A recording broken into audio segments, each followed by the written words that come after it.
Farah Atmani. L'Algérie rejette notre indépendance et soutient le Polisario avec de l'argent et des armes pour la sécession.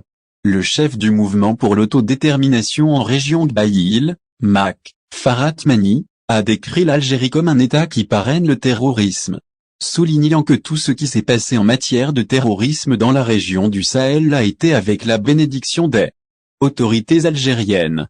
Dans une interview télévisée, Mani s'étonne que le régime militaire algérien accuse le mouvement MAC de terrorisme, alors même qu'il lutte pacifiquement pour exiger la même chose qu'il réclame.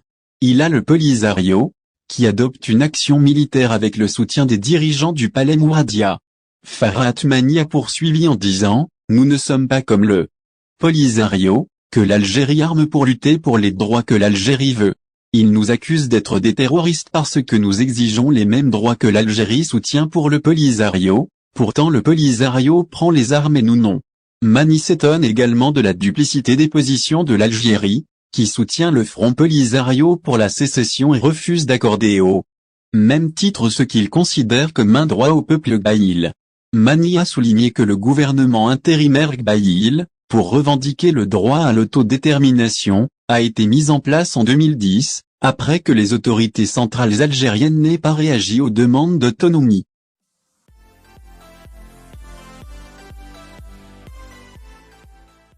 L'Algérie à 3 pas des BRICS.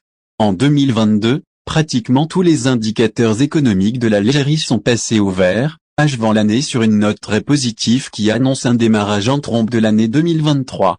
Cette année sera aussi couronnée, comme l'avait souligné, le président de la République, Abdelmadjid Tebboune, par l'adhésion imminente de l'Algérie au groupe des BRICS et la relance effective de plusieurs secteurs industriels à l'instar de celui de l'industrie de l'automobile, des mines, du gaz et du textile. L'élan est là. La croissance économique du pays devrait atteindre les 5%, selon le chef de l'État qui a toujours plaidé pour la création d'un écosystème d'affaires fort et résilient pour accueillir les investisseurs étrangers afin d'amorcer un nouveau virage favorable et important tout en gardant le même rythme de croissance, de réforme et de modernisation de l'économie nationale. Un gros défi à relever. L'Algérie, certes, compte sur le secteur des hydrocarbures pour relancer son économie, mais elle prévoit aussi la diversification de ses activités économiques et de ses revenus pour sortir de l'économie rentière à travers la redynamisation des secteurs de production, industrie, agriculture, entreprises et technologies, et l'accélération des réformes économiques et financières indispensables pour garantir la stabilité financière du pays. De nouvelles législations ont été adoptées et élaborées en vue de renforcer la gouvernance opérationnelle des entreprises et pour accompagner leur transformation sur le long terme. Des progrès que le Fonds monétaire international a salué dans son dernier rapport, publié le 1er février, appelant, toutefois, à l'accélération des réformes structurelles et des subventions publiques, mais aussi à resserrer sa politique monétaire pour agir sur les prix et stopper les sursauts inflationnistes. De nombreuses mesures financières et fiscales ont été prises par les autorités nationales en faveur de l'économie et des ménages qui ont subi de plein fouet les effets de la pandémie coronavirus et de la guerre en Ukraine qui s'est installée dans la durée.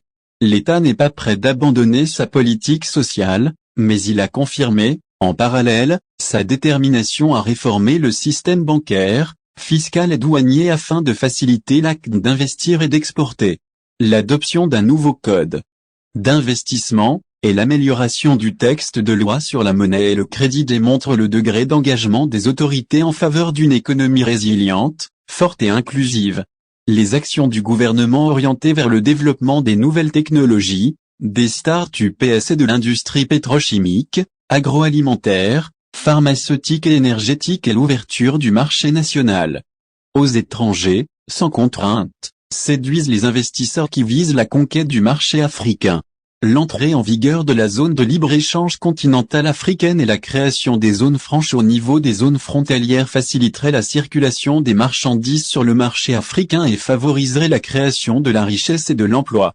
L'Algérie a mis en place une nouvelle stratégie pour développer le secteur du commerce au niveau régional à travers la réalisation de la route transsaharienne et ambitionne de lancer, dans les plus brefs délais, le projet du gazoduc transsaharien Nigeria-Algérie. Elle place l'intégration économique africaine au centre de ses objectifs, tout comme le projet d'adhésion au groupe des BRICS. L'État estime avoir toutes les chances de son côté pour rejoindre cette alliance et emprunter la voie de l'émergence. L'Algérie retient son souffle à quelques mois avant l'annonce des critères d'adhésion du pays au groupe des 5 puissances économiques, non occidentales. Les critères d'adhésion devraient être fixés au mois de juin prochain avec la tenue du sommet en Afrique du Sud.